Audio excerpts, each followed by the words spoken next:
باغي دير شي حاجه في حياتك ولكن انت ما عارفش منين دوز، وكاين بزاف ديال الطرقان، ولكن كاين واحد الطريق هي اللي كتوصل، ولكن كاين الطموح هو اللي كيرسم لك هاد الطريق هادي. تبع الفيديو حتى للاخر وما تنساش دير جيم الفيديو وتابونا في القناه باش يوصلك كل جديد. قبل ما ندخل للموضوع ديالنا غادي نقول لك شي حاجه تقدر تنفعك. غادي نشرح لك سبب التعب ديالك في هذه الحياه وتدمر النفسيه ديالك.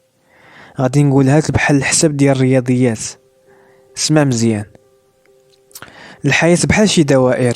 في السنوات اللي دازت كنت كتعيش في دائره الامان والسلام، وهاد الدائره هي العائله ديالك والناس اللي قراب ليك. لكن انت بحال اي واحد خرج من هذيك الدائره ومشى للفضاء كيقلب على شي دائره اخرى فيها ناس اخرين ما مسوقينش ليك، كتقلب على الاهتمام والحب ديالهم، المهم يرضاو بك.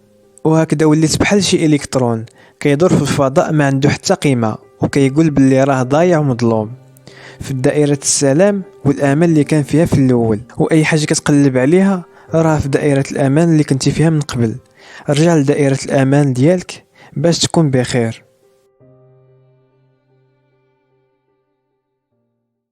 حياتك كدوز في 5 المراحل اللي هي الطفولة، المراهقة والشباب والرشد وفي الأخير الشيخوخة. المرحلة الأولى في حياتك هي الطفولة، هي ديك الأيام اللي ما كتعاودش، ديك الأيام الزوينة اللي دوزنا فيها أيام سعيدة في اللعب. كنحسو براسنا سعداء كل يوم وما هازين الهم حتى شي حاجة، وما عارفين والو من غير القراية والرسوم المتحركة واللعب مع الدراري اللي بحالنا. شحال ما كبرنا وكنعرفوا شي حوايج وكنتعلموا شي حوايج حتى كنوصلوا لسن المراهقه. من كتوصل لمرحله الشباب كتبدا المتاعب ديالك، خاصك تكون راسك وتعرف كيفاش تحمل المسؤوليه، وهذه هي اصعب حاجه.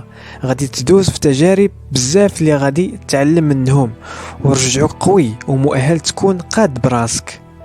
هنا خاص يكون عندك طموح، وحنا عارفين باللي هادوك اللي ناجحين والمبدعين والعلماء وغيرهم كان عندهم طموح من صغرهم، خدموا واجتهدوا وصلوا لداكشي اللي بغاو.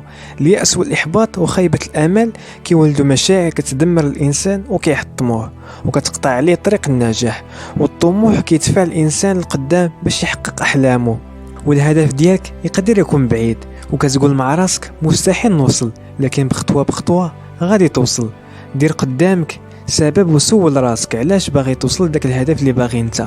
واخيب حاجه هي الانسان ما كيكون عنده لا هدف لا والو، غير عايش في هذه الحياه، عارف باللي غادي تلقى صعوبات وعراقيل في طريقك، وكل ما دزتي شي عائق كتقرب من الهدف ديالك وتعرف على الناس اللي عندهم نفس الاحلام ديالك باش تستافد وتتعلم.